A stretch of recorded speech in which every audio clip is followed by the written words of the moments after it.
the circle of magic. Breaking the circle of magic. How do we break the circle of magic? You know, sometimes we misunderstand magic. I want to talk about magic today, yeah? How to break the circle of magic. Do you know that magic is a circle? Magic is a circle. Do you know what is a circle? Duara in Swahili, isn't it? Yes, magic is a circle. Magic can never attack you directly. Don't be deceived. The final person who strikes you with magic is not the originator of that magic. Do you know that? Today I want to open your eyes. What as if you were son? Yes. So, in the Bible, where does magic? Okay, how is magic presented in the Bible? Magic is presented as the spirit of adultery. Yes, if you play if you play adultery with other gods, that's what magic means or is referred to in the Bible. Amen. Amen. So let's look at the queen of magic in the Bible. Who is the queen of magic in the Bible? Her name is Jezebel. Do you know Jezebel? Do you know the name? Do you know the meaning of the name Jezebel? Jezebel was the daughter of a man called Ithbal. Ithbal. Yes? So Jezebel was the daughter of Ithbal and the husband to a king called Ahab. That's a biblical story, isn't it? Amen. Na tunaona wanafanya exam who is Jezebel watapata hiyo tick, isn't it? The daughter of Jezebel is Ithbal, sorry. So what does the name Jezebel means? You know, anytime we see Jezebel, have you ever seen someone naming his daughter Jezebel? No, because they think that that name is too evil. No, that name is not evil. Do you know what that name means? That name means chaste. Chaste means pure. Pure. Something that is pure. Do you know that? Do you know that? Mkiona Jezebel mafia na shetani, Lucifer, direct, isn't it? But let me surprise you. Jezebel means pure. And the spiritual realm, Jezebel is a spirit. It's not a person. Yes, it's a spirit. And a spirit of magic. She's the queen of magic in the Bible. One has a few examples. Here comes Jezebel confronting a minister of the word. The name of this minister was Elijah. Elijah was the greatest nemesis or enemy of Jezebel. You know the story, isn't it? So it reached a point that there was a contest at Mount Carmel, and Elijah managed to kill and destroy all the prophets of Baal who were ministering under the demonic altar of Jezebel. Remember, he didn't kill Jezebel, but he killed his prophets. You know, in most cases, many ministers of the word concentrate with the prophets of magic. A village magician, yes, that woman is a witch, that person is a witch, I know that person is a witch, he has genes, he has marine spirits, he has nurtured them in his house. Those are low-class representatives of Jezebel. Why? Because they were not a threat to Elijah. Why? Because the anointing that was in Elijah destroyed them. Elijah slaying 40 of them. We slain magician. Nilimwona kwa ndoto, nimemuua in Jesus' name. Nilimwona ule akiniroga, nimemuua. That is good, eh? But those are low-class entities. Those are magicians to a low level. Eh? That is not what is disturbing you. What is disturbing you is Jezebel the spirit. Let me proceed. So when Elijah slayed all the prophets of Baal, yes, who are ministering under the demonic altar that was manned by Queen Jezebel, he conquered. And he said that, wow, I'm a great one. Isn't it? And that's why if you read the story of Elijah very well, he was proud. Do you know that Elijah was proud? And there was a day that he prayed and said, hey, dear Lord, I'm the only prophet in this world. And the Lord told him, no, you are not the only prophet.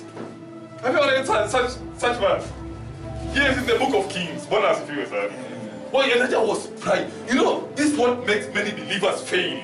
Yes, you are pride. You can do nothing to me. No, that village witch is a low-class entity in the field of magic, but is part part of the magical circle. Let me show you, let me stress my point. After Elijah slaying the prophets of Baal, here comes Jezebel. He encountered Jezebel. And Jezebel sent a messenger to Elijah and told him, tomorrow by this time, I will kill you. So you know the story? Amen. Amen. Amen. Amen. Now we are in the book of 1 Kings chapter 18, isn't it? Verse 2. Tomorrow by this time I will kill you. That power of magic made Elijah to run and hid in the cave. He hid himself in the cave. Many believers are fighting low-class magicians, thinking that they have made it in the spiritual realm. They have hit the bullseye in the spiritual realm, but they are still running away and ministering in the caves. I'm telling you, caves were not meant for human beings to live, because in caves there are scorpions, there are spiders, there are snakes, there are frogs. That place is not comfortable. That's why many believers are ministering. Am I making sense? Yes. Amen. Amen. Amen. Amen. That's why many believers are ministering. Yes, they are very powerful. They have the capacity to call upon the fire of God from heaven to come, but they are still in the caves. Why? Because they didn't kill Jezebel, but the prophets of Jezebel. If you kill all the KDF in this country, you may weaken the president, but you may not take the power out of the president's hand. He still has the capacity and power, yes, to recruit other military men, yes, and establish them to be KDF in this country. Sometimes we fight KDF, but we don't fight the power, we don't fight the state house, because that's where the power is. Eh? Eh? So Elijah killed the prophets of Baal, but he didn't kill the queen of magic, who was Jezebel. So when Jezebel threatened Elijah, he ran with the anointing in him, with the authority of God in him. He ran and hid himself in the cave. And that's why we minister, yes, we see visions and revelations, but where? In the caves. That's why we pray in tongues, yes. That's why we talk to God on a daily basis, yes. But you are still stuck somewhere in the caves. Do you think that you are living in a cave? Marital cave, financial cave, yes, provision caves, yes, anything, sickness cave, you can name them. Amen. Amen. Imagine Elijah running away from Jezebel, and he has already killed the magicians of Jezebel. Sisi tunaonanga tunaua wachawi kwa ndoto. Sisi tunaonanga breakthrough on a daily basis. Sisi tunaonanga wale watu wanapiga vita, they run away, fire burning them and tormenting them, but they are still living in the caves. At the end of the day, we expect a lot, but wapi, our life is still the same. Why? Because there is power and authority somewhere that we have not dealt with. Why? Here comes my explanation. It reached a point that Elijah was so much afraid to confront the spirit of Jezebel. Because the spirit of Jezebel is a pure spirit. Yes, in Swahili I may present it this way. Ni roho ya ushawishi. Roho ya usherati ni ya ushawishi, isn't it? Because magic ni usherati. Ushawishi, roho ya uslay queen. Bwana asifiwe sana. Amen. Amen. Amen. Yes, because it's a pure person whom you can't even judge that this person is a witch. Not how you is a witch. You will even fear to confront that person and tell you, wewe, usipoacha uchawi, you will die. Because that person is pure. Eh? Elijah akasema, hey, yes, I have the authority, but I don't confront that spirit. Let me appoint Jehu to deal with that spirit. After some time, Elijah left and went to heaven, leaving the spirit of Jezebel alive and functional. Isn't it? So after appointing Jehu Jehu didn't have the authority and power and anointing to confront the spirit of who? Jezebel still. Because that spirit is very powerful and very strong. So what happened? Here comes Elisha. Elisha was a servant of Elijah, isn't it? You know the story of Elisha and Elijah. It is said that Elisha was anointed with double portion anointing of Elijah. Eh? And here comes Elisha with the double portion anointing of Elijah that took Jehu and anointed Jehu with the oil and told him, now go and confront the spirit of Jezebel. Eh? Am I making sense? Yes. Am I making sense? Yes. The Bible says that, and Jehu took a horse and ran like a madman.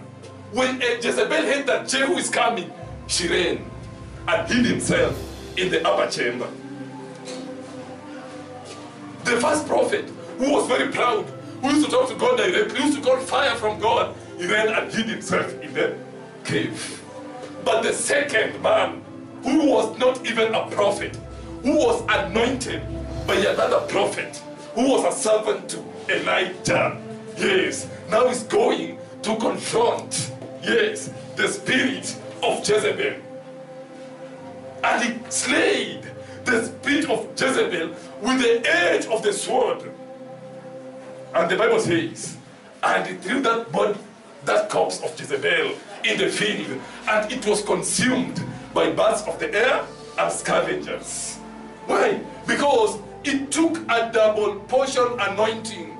The spirit of Jezebel is not confronted by the simple anointing, by the first anointing, by the single anointing, but it takes the anointing of double portion power, of double portion grace, of double portion prayer, of double portion fasting, of double portion giving, of double portion faith, so that you confront that spirit and destroy it completely. Eh? Why do you think that Jezebel told Elijah that tomorrow by this time I'll kill you? Why did she kill Elijah as at that time? Let me show me the book of 1 Kings chapter 19.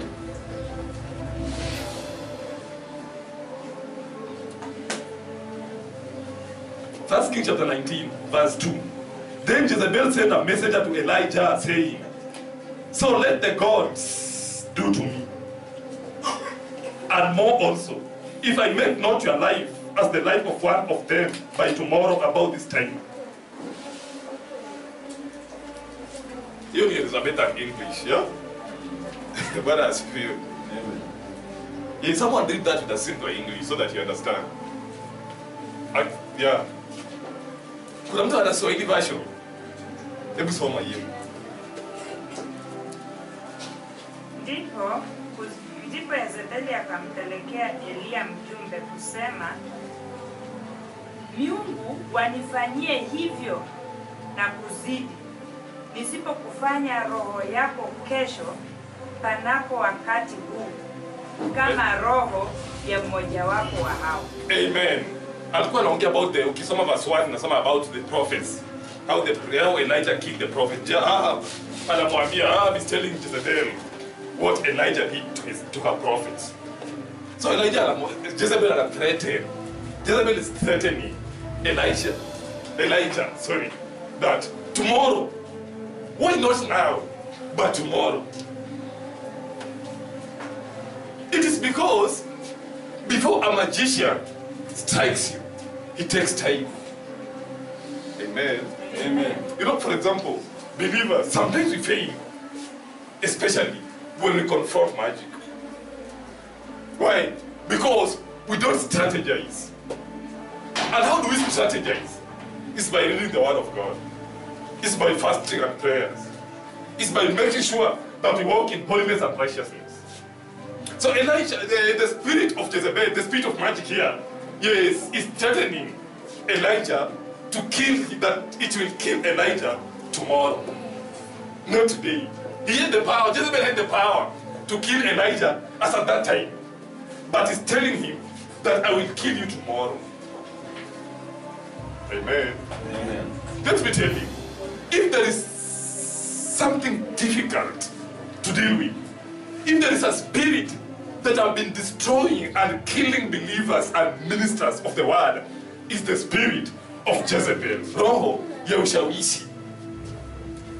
Amen. Amen. And what Jezebel said came to pass. You know that it came to pass? Let me show you how it came to pass. The story continued. The story continued. The book of Kings, hiyo kitabu ingine ikafuatilia, hiyo kitabu ingine ikafuatilia, ikafika mpaka the book of Malachi, ikafika mpaka the years, the dark period, isn't it? Yes. After the dark period, the New Testament ikakuja. Huh? Amen. Amen. When the New Testament came, Elijah came. Elijah was the first person to start the New Testament ministry. How? Through who? Through John the Baptist. The Bible says that, and he walked with the spirit of Elijah, who was a reincarnated Elijah. Is that true? Yeah? Amen. Amen. Amen. Amen. So John the Baptist started preaching. Yes, yes, but he was restricted. Preach in this area, in this territory. Thou shalt not move in that wilderness. Just preach in that wilderness. Yeah, but here comes the story. The spirit of Jezebel tried to destroy John the Baptist in the wilderness, but with no avail. Because in the wilderness there is fasting. In the wilderness there is holiness. In the wilderness there is that busyness of seeking God in truth and in spirit. So there is no way the spirit of Jezebel could penetrate in the wilderness. Do you know that? And here comes Herodotus the king, Herodias the king. The spirit of Jezebel entered the palace. The intention of that spirit was taking John the Baptist from the wilderness to the palace. And what happened? He had a usherati in the palace. You know the story, yeah? The book of Luke chapter 2. Still, yes, Herodias. Yes, slept with his brother's wife, Philip, his brother's Philip's wife. Yes, na akaua Philip, isn't it? Yes, akamnyang'anya bibi ya usherati, the spirit of Jezebel. Yes, it presents itself as a very decent thing. Yes, because the roho ya ushawishi, yes, that it presents kama kitu very pure. That's why it allocate a state house. So after some time, Herodias was religious. Akasema, wow, let me call a prophet to pray for me. So a prophet akatoka in his territory. Elijah akatoka in his territory. Yes, on his way to the palace. But Jezebel akasema nimempata. Remember what I told you. Tomorrow, by this time, I will kill you. And then you can look at the book of history. It has at the time that Elijah aliuliwa is the time that John the Baptist was killed. Do you know that? So how did it happen? When John the Baptist went and preached in the palace, it was Elijah who was going to preach in the palace. And he was preaching in a palace that was defiled by this spirit, this deceptive spirit that that represents itself as something very pure. Am I preaching very deeper things? Yeah? Yeah? We are destroying the circle of magic. Amen? Amen. So Vilanienda in the palace, what happened? Ni roho wa Jezebeli alimvuta akamwambia ingia in the palace. Na alimvuta na scandal. Yeah? Scandal ya usherati. Usherati ni nani? Ni Jezebel. Isn't it? Amen. Amen. Amen. Amen. So huyo akaona unabii mara moja. Na kuona unabii akaconfront Jezebel direct. I'm telling you, no matter how powerful you are, you can't confront Jezebel like that. It will destroy you. And that's why in the book of Jude, when the devil was confronting with God concerning the body of Moses, what happened? Yes, the archangel Michael told the devil, may my Lord rebuke you. So Elijah confronted the spirit of Jezebel directly in Jezebel's territory. Remember when Christ was taken by the devil in the pinnacle of the temple, what did the devil tell Christ? All these things are given to me. So the devil has power and authority over many things in this earth.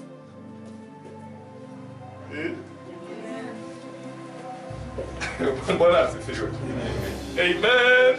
Amen. Am I making sense? Yes. We have to be wise as believers. So when alikuwa pale ndani akatoa unabii, it was true. That prophecy was real. This man was very powerful, just like Elijah. Imagine, he was as powerful as baptizing God himself and seeing the heaven opening. He is about to open the heavens and command the Lord to speak directly to people. What a powerful man. But I make it a demonic territory. Now I'm prophesying in a demonic territory. Elijah kusikia prophecy. Jezebel kusikia the prophecy. Akapiga makofi akasema, wow, now I want to use this prophecy to destroy this man. Sometimes the devil can use your prophecy to destroy you. You know the story of an old prophet? You know that story, isn't it? You know the story of Jesus Christ and the devil during the 3 tests. It is written. He's using the prophecy to crush a prophecy. Okay? So after some time, John the Baptist akamaliza mambo yake, akaenda zake, isn't it? The spirit of Jezebel ikaingia Salome. So was it Salome? Was her name Salome? So that lady danced very well, isn't it? Yeah, she danced. Hii mambo ya kudance na disco, ni spirit ya nani? Jezebel. Amen. This is the spirit of Jezebel. Ananias was very innocent because he used to believe in God. He was very innocent. But here comes the spirit of Jezebel. Yeah, in a dance. Baki Ananias akasema, wow, ambia huyu msichana kitu yote ile anataka nampatia. Kwenda kwa mama yake. The spirit of Jezebel inaongea. Tell him. Yeah? Tell him that you need Elijah's head, John the Baptist's head. Remember, it was prophesied. The spirit of Jezebel is prophesying up to Elijah. Tomorrow, as at this time, you will be like one of my prophets. I will kill you with the edge of the sword. How did John the Baptist die? With the edge of the sword. In the hands of the spirit of Jezebel. Is my point coming? Yes. Is my point coming? Yes. No matter how holy you are, no matter how anointed you are, you must be wise. Elijah went to heaven, isn't it? Because we saw him in transfiguration. That is a proof that he went to heaven. But what about his life on earth? There's a wisdom that Elijah lacked. There are some strongholds and legal grounds that he used to attack without wisdom. And that's why I normally tell you people, usiende kwa nyumba za watu kuchoma nyoka, kuchoma sijui uchawi, unachukua unapatiwa wewe mchungaji, chukua uchome. If the Spirit of God has not directed you to do that, in heaven you'll go. And the power will be in you. The power of God will be retained in you. But you will minister in the caves. Elijah never lived in a palace. John the Baptist never lived in the palace. He was in the wilderness. For the rest of his life, he was taken to a prison, which represents the cave of Elijah, and then he died. Well, I see for you. And that's why there are many ministers who are ministering in poverty, who are ministering in sickness, who are ministering.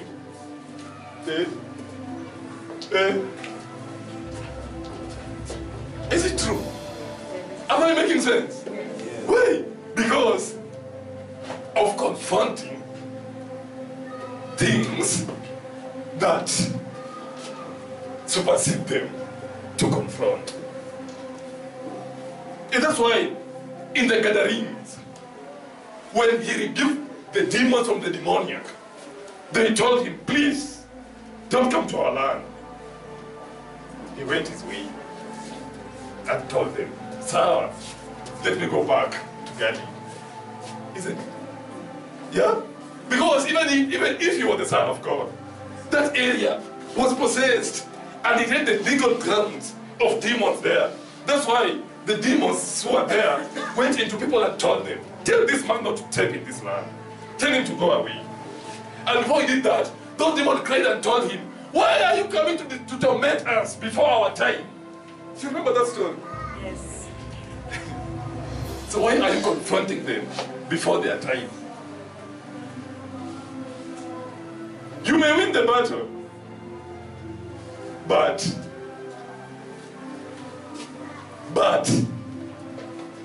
because of many causes, you will face the consequences. Eh? Si mnaendaga back to the village, isn't it? Mnafunasoma kwa boma yenyu, unaanza mapepo za babu yangu. The same Bible says that thou shalt not remove the ashen mark that your forefathers put. So who are you to rebuke the mapepo za babu yako? Is it the Lord that is speaking to you to do that?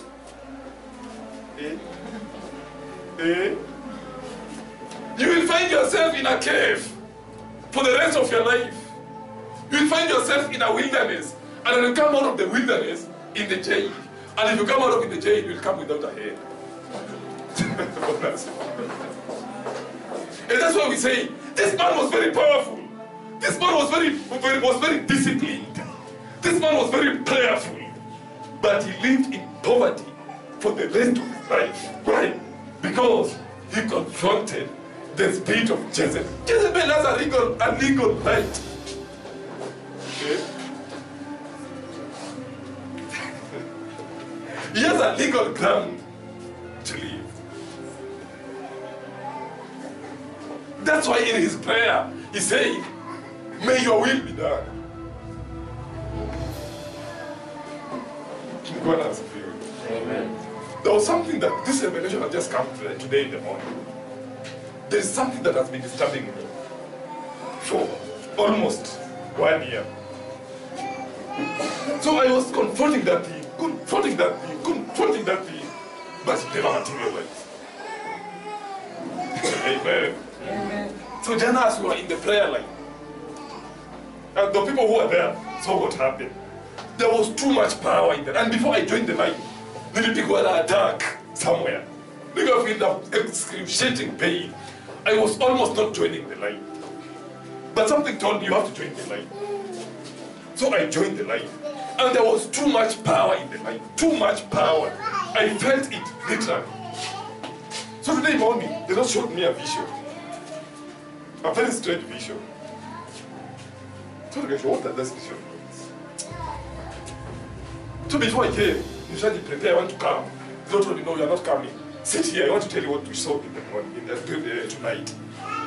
So Mungu akanionyesha, kuna mtu alikuja kutembelea kwa kitango siku fulani. Ndio huyu. Akalala 3 days. Do you know why another 3 days? This is because of this. And that person was very innocent. The spirit of Jezebel. Amen. And that person after kulala, he left. So, and that person, his brother, came to visit me. They are my relatives. When he came to visit me, akashangaa, hey, unaishi hapa? Hey, papa, na akatoka akaenda. So the Lord told me, you know why this man came to visit you? This is the reason. Wow. Sasa nimekaa kwa kiti naona, eh? You know, sometimes it's good to be spiritual. Amen. We go spiritual utakuwa na TV because in heaven there are TVs, high-tech TVs. Eh? TV that can simama tu hapo unaiona. Bwana asifiwe. So these two people, they did this and this to your life. Hey, because the mighty people nimekumbana now for years. Amen. And that thing really tormented me. But today, it was the day. of my deliverance. Bwana asifiwe sana. Amen. Amen. Amen. Amen. Amen. Amen. So the spirit of Jezebel ni roho ya ushawishi inakuja kama kitu very pure. Just why Jezebel inamaanisha chaste. Yeah? Something very pure. Free from sexual impurity. Very pure. You can't even judge that person is a magician. Wacha na wale magician wanaku threaten, wale wa village, wale wa kuchora Mungu kwa tumbo na sako kwa macho, hao ni bogus. Those are bogus entities. Amen. Hao ndio wanaenda kwa Freemasonry waingie. Bwana asifiwe. Amen. Those are village idiots. Wacha na hao watu. Hao wanakuja kwa ndoto, unaona ati mtu amekuja na kisu, anakufuata unasema, "Wow, huyo mtu ni mchawi mkubwa." Huyo si mchawi mkubwa. That is an idiot. A real magician is a smart magician. Hata utajua ni, hata huwezi suspect. Jezebel ungeweza suspect ni mchawi. She was a queen. A high class, a slave queen. A decent one. Too much learned, too much informed. Am I making sense? Yes. Am I making sense? Am I making sense? Yes. Stop fighting those small magicians. You are too big to fight such people. How you just assume they don't know in Jesus' name now Peter. Kuna magicians, I'm telling you. Hey, you can't even suspect them. You can't suspect them. You can't. You can't suspect them. And that spirit was too strong to John the Baptist. He was a prophet. But then the suspect is the spirit of Jezebel that is sending him to the palace. He was not even in a position to prophesy what the outcome of his prophecies in the palace. Why? Because in ushawishi, kuja in the palace and preach. Wewe umehubiri miaka mingi and you have the power. Come and preach. I'll give you money, I'll give you wealth, I'll give you a car. Come and preach. Kumbe to the dead of his ministry.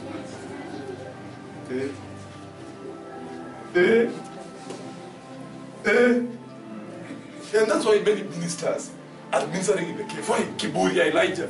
I'm the only, the mightiest prophet, the only person in that church. If I come out of that church dies. Yeah? How do man so the spirit of Jezebel kabisa?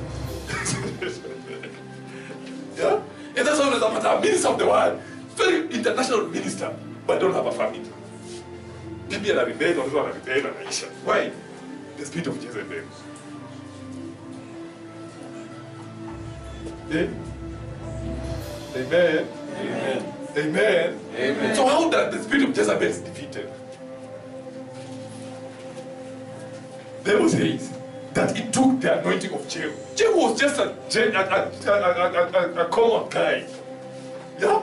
He was not a pastor, he was not a prophet. But he was anointed.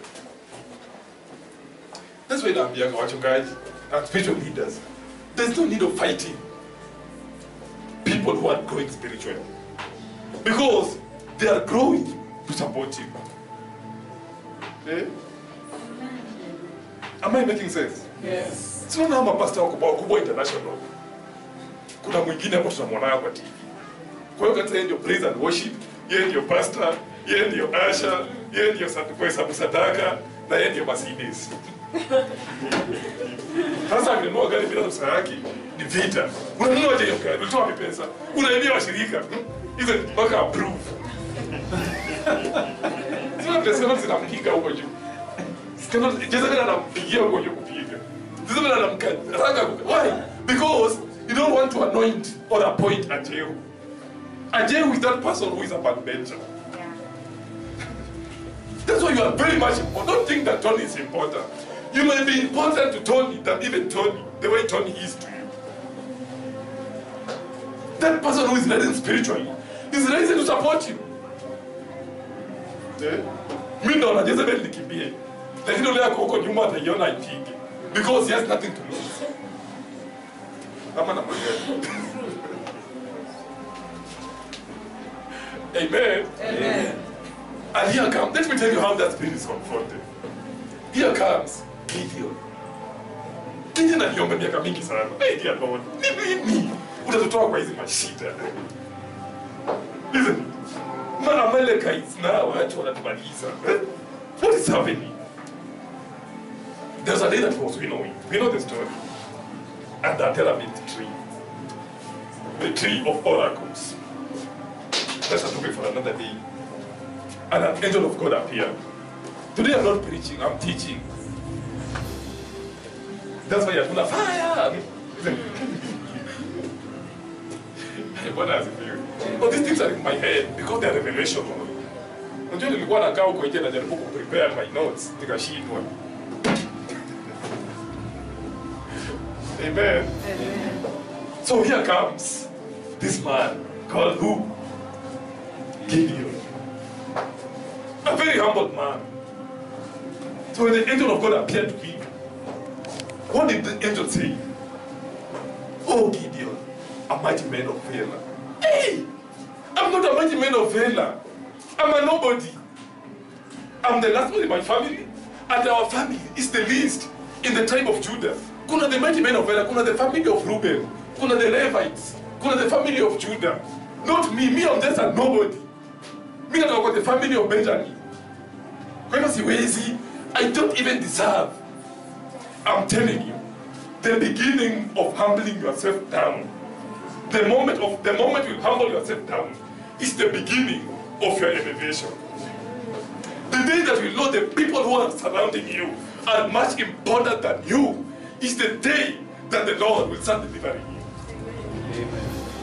The day that you respect that prayer of that person who can pray them for 2 minutes is the day that the Lord will start elevating you. The day you will take that person as a somebody is the day that the Lord will take you as a somebody. In his eyes, he was nothing. Mimi sijaimba kwa praise and worship, ninaje kuimba kwa crusade. Sijawahi hata preachia hata watoto wa Sunday school. How can I stand in that pulpit to preach? Ndio na tusema hey, mimi ndio bweke. Mimi ndio naweza na hiyo ministry. I want to prophesy. Can I? Oh, I'm telling you, I want to be a minister in the caves. I want to be a pastor. Saingine wanaweza inuka, but at the end of the day, the spirit of Jezebel inawashawishi wanatoka in the caves, inawadestroy. Why? Because they didn't empower people. Yeah, they used to fight them. They were busy fighting people who are as his security. Yes, who are there. So let me tell you, what the Lord has given you an anointing. That anointing is yours. No one can overtake you, and no one can take it away from you. So when you see someone else is elevated under the umbrella of your ministry, support that person because that ministry is being used to elevate the ministry that is working in you. Amen.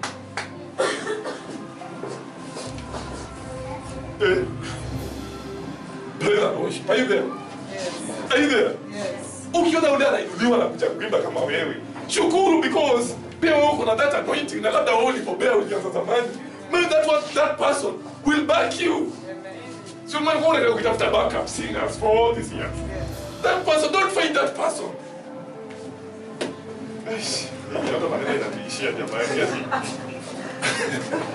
Am I making sense? Yes. Am I talking to myself? Yes. All these things, huh?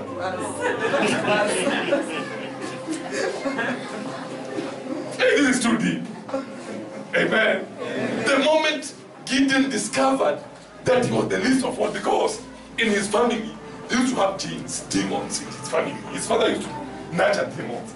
So akajiona yeye atafai kuongea na huyo Mungu hata because anajua what is in their home. Amen. Amen. Yes, sometimes so nafikiria useme ile kilifanya jana. Ile ngoma nilifanya jana, eh? Let me tell you, salvation is not what you do for your God, but what God is doing to your life. Amen. It's not by what you do that you will be saved, but by grace. So here comes Gideon. Anajidunisha akasema, by the way he was talking facts. Yes? Akasema kweli, by the way anaongea facts, akaongea all the facts. But at the end of the day, the Lord told him that you are the Messiah. You are the Messiah. You are the Messiah. I don't depend on horses and chariots. I depend in whom I've anointed. So this man went to form an army. Is that how much? How many? How many people? What are to sum up the Bible? How many people? 3,000. Yeah? Alienda na 300 peke yake. Alianza na wangapi? Alianza kuchagua wangapi? Yeah? How many thousands? 3,000. Eh? 30, 10, 3,000. Yaani hiyo watu wamjui swali ya Gideon. Hiyo ni homework. 30,000, 3,000. Yeah. So whichever comes first, bora zilikuwa thousands. Amen. After hiyo akaambiwa apunguze. Sio why? Because that spirit of kujidharau ilikuwa ndani yake. I think I need this one. I think I need this one. And that spirit was the same spirit that was affecting Abraham. Mungu ameniita ndio, but I think I still need this one. Nataka niende na this one. In that alienda akajivest in the ministry. Yeah?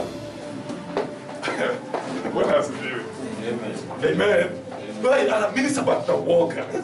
I need thousands. No, Mungu anamwambia don't need thousands. You need hundreds. Because the battle is not yours. The battle is mine. The moment that you discover that anointing that you are using is not yours, it's God's. The moment that you discover that you don't need to add spices to that ministry that you have, the only thing you need is God, and waiting for his appointed time is the moment that will destroy the spirit of Jezebel. Being elevated and ministering in international pulpit, that does not mean that you have power to destroy and slay the spirit of Jezebel. And that's why we see many big ministers, but full of scandals. What does it feel? Amen. Am I making sense? Am I making sense? So for your ministry to be strong and powerful, you need to elevate the lives of Jehu, those useless people, the life of Gideon, the least people you think that they're the least. They're the people that you need to support and help them grow. And as you do that, they're the people who will support. Let me tell you a short testimony. As when the Lord called me, something happened very strange. I started ministering to very great people. Mpaka naogopa bwana.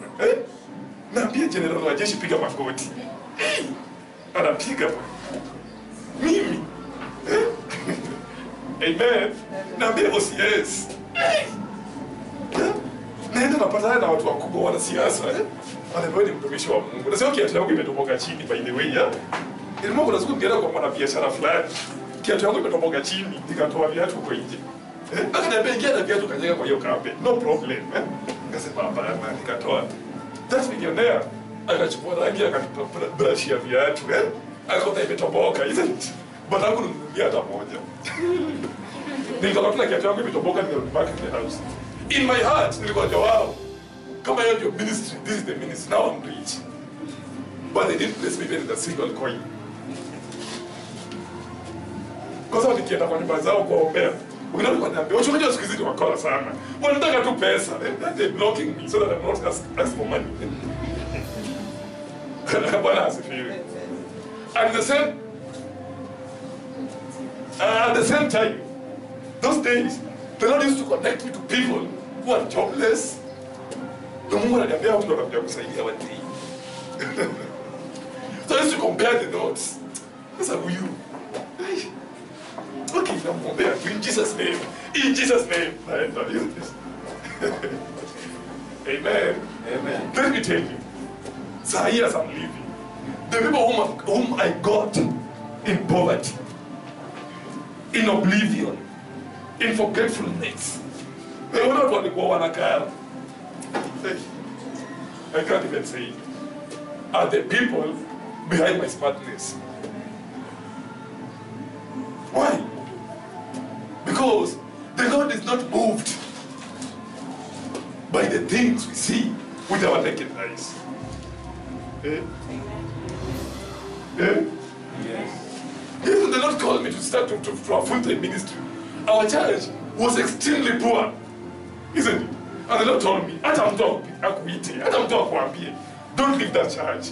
You will meet in that church in full time. Hiyo siku sadaka sijui tunatoka 7 bob. Sasa kama na in that pulpit, sadaka ni 7 bob. naona pastor wetu hata na hiyo sadaka hata yezi msaidia hata one day. How will I descend that place? Amen. Here I am. Bwana asifiwe. In the same place, in the same pulpit, in the same anointing.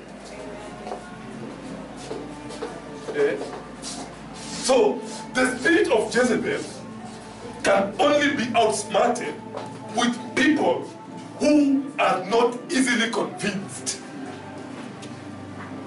Wale watu hawezi shamshika. Meshach, Shadrach, and Abednego. The story goes, when they decided not to bow down to the golden image, the king ordered, lit that fire 7 times and throw them inside. What happened? The same king. Did I not cut 3 guys in that fiery furnace? But I'm seeing a 4th man appearing there.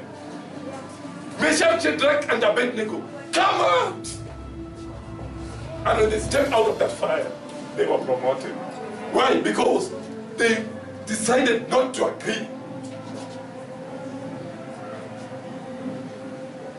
with the spirit of Jezebel. Amen. Amen. How many of us have heard the rumors of Jezebel? Look at that church. Kuja hii church kubwa mchina yetu. Kuja uende kwa hii pulpit yetu utapata fame. Kuja ufanye hivi. Wachana na huyo pastor. Wachana na hiyo. Ni watu wangapi hapa wameshawishiwa na spirit of Jezebel? Mimi nikiwa mmoja. Nimeshajaribu kusukumwa na watu wengi sana. Kuja. Isn't it? Jezebel. If you go there and let her thrown into the lake of fire, I'm telling you, you will burn even before you reach the mouth of that fire. But if you stand firm, even if they cast you in the lake of fire, they will call you out. Is it not the Lord of mercy? Is it not the Lord of that person? Wow! So, how do we break the circle of magic? You know what we are? It's by humbling ourselves down and not easily moved. Don't be moved. Respect the anointing that is working in your church. Don't go east, south, north, and west. The Bible says that in the last day, people will go east, south, north, and west to seek me, but they will not find me. The same God that is worshipped here is the same God that is worshipped in Score and Ministry.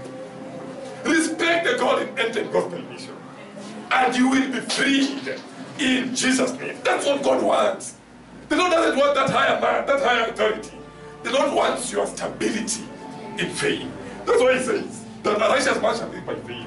And when he is akitapatapa, I'm not what?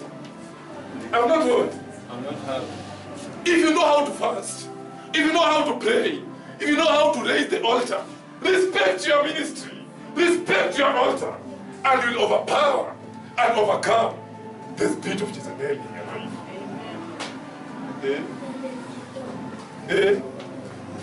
Am I making sense? Am I making sense? Yes. Am I making sense? Yes. Am I making too tough? But facts are facts. Amen. Amen. Hey. Yes, someone said you probably even talk. Praise God. Amen. Praise God. Amen. So it is you to choose. If you minister in the cave for the rest of your life, or you will empower and stand firm. You will empower people who are coming under you and stand firm for the Lord to call you a mighty man of valor, like Gideon, for you to be a king. Amen. I know that in life there are many issues. In life there are many issues. There are many challenges that sometimes push us out of the way. But let me tell you, the Lord that we serve is not the Lord that works instantly sometimes. He's a God who works in an appointed time. Maybe your appointed time is not your instant time. That's why you can receive an instant miracle. There's some challenges that the Lord wants you to pass through, so that for the sake of your ministry, that you use them as a raw material to preach and teach people whom the Lord will bring unto you. That's why there is that delay. God's delay is not God's denial. That's why there is that lack. That's why there is that prayer that the Lord has not responded to it, even after that 5 years of prayer. It doesn't mean that that prophecy was in vain. It doesn't mean that that promise is in vain. We need to repent if you ever swap back and tell God, now come unto me and give me power and grace of boldness. And I will stand. Amen. Amen. Amen. Amen. Amen. Amen. No someone was asking me, John, ukisikia mtu kama TB Joshua amekuja na anaombea watu. When you go to his crusade, ukimbie mbele upige magoti ya kuombea ukipata that chance. Nikamwambia, never. It can never happen. Unless the Lord commands me. Why? Because I know how to fast. I know how to pray. I know how to access God. Amen. Even if kuna vitu zinanisumbua mpaka saa hii, I know that at his appointed time, it will come to pass. Like for example, today in the morning, it was my appointed time, isn't it? And it happened. That thing that was disturbing me, the Lord lifted it completely. Eh? That sickness that is disturbing you, you don't need to connect yourself to altars after altars after altars. You will only confuse yourself. You prayed about it, wait for it. I prayed about it, I'm waiting for it. I raised an altar about it, I'm waiting for it. And David said, I've waited upon the Lord, and he has been gracious unto me. Why can't you wait? Wait until he makes your enemies your footstools. That is the only way you can overpower the spirit of who? Jezebel. Instead of John the Baptist waiting for Herodotus in his territory, he rushed to the territory of Jezebel. He was late. And that's what happened to Job. He sat down and said, I know that my Redeemer liveth. Hakupona saa hiyo. Watu wakamtusi, watu wakasema huyu mtu, huyu Job. Enda wengine wakamwambia enda kwa TB Joshua, enda huko, enda kwa Ororo Water. Enda Job akasema, I know that my Redeemer liveth. Naked I came, naked shall I return. The Lord give us things, and the Lord shall take them away. Watu wanampiga vita Job, enda hivi. Job enda badilisha kanisa, badilisha mchungaji, badilisha. No, Job anasema, I know that my Redeemer liveth. The Bible says that in the book of Job chapter 42. The Bible says that and his latter days were blessed than in the beginning, than his beginning. Why? Job never panicked. And so if it is dead, let me die. And the people who used to fight him, the people who used to advise him, at the end of the day, walipigwa na karas. Ndio naana ni Job peke yake angeweza itoa. Hizo za ushawishi za kina Elfaz, Bildad na Zofar, hizo ndo maroho za Jezebel. Amen? Amen. Za kuambia enda, toka kwa huyo pastor. No, unatoka kwa pastor wewe utakuwa nini? Kaa hapo na yeye. Hata kama hiyo akifanya miracle, hiyo ni shauri ya miracle, ikuwe isikue. This is the Lord who connected me to that church. I will stay in that church. Your people shall be my people. Your God shall be my God. Where you go, I will go. Where you be buried, I will be buried. Oh, I will go with you. Doesn't matter if you conceive a child for I to get married to. I will go with you. I'm going.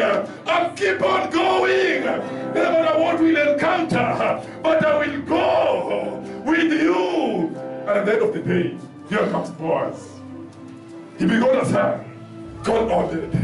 After Obed, there is Jesse. Jesse, there is David. After David, there is Jotham. In that family tree, there is Jesus Christ the Messiah. Why? Because someone stood firm and said, where you go, I will go. He was not easily convinced. The more you are convinced, the more you are confused.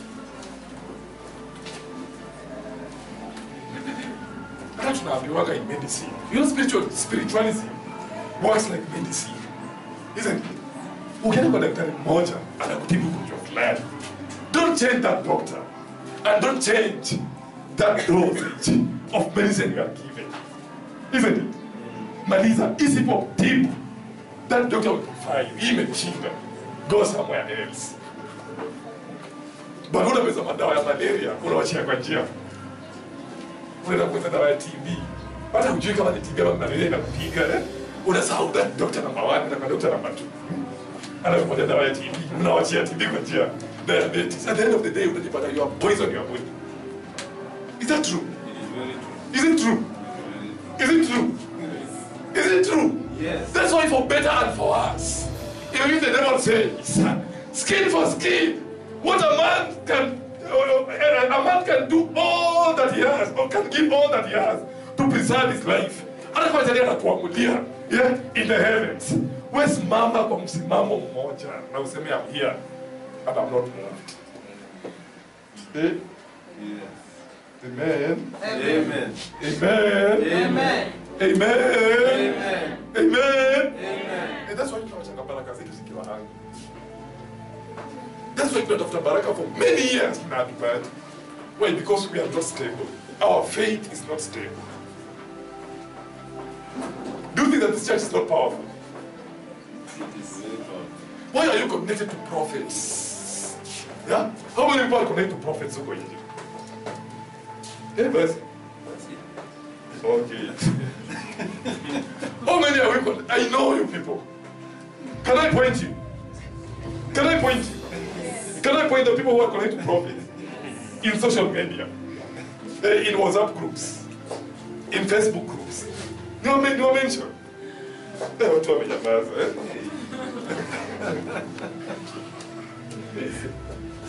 Amen.